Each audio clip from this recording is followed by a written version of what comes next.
کلامی عاشقانه در دل مطلب برای آن یگانه، اما آتش عشق به آن دل شده خاموش، مرا کرده فراموش.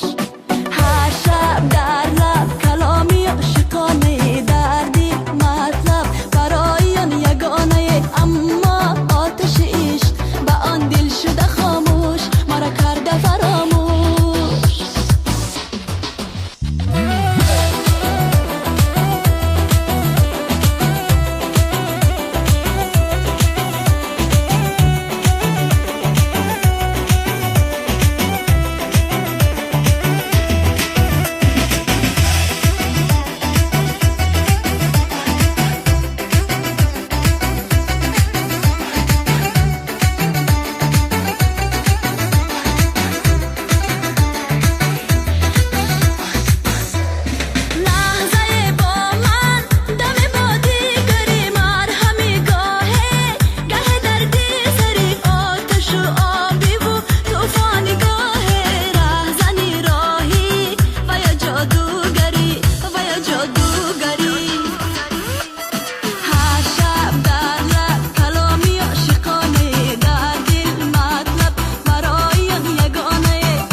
عاشقانه در دل مطلب برای یگانه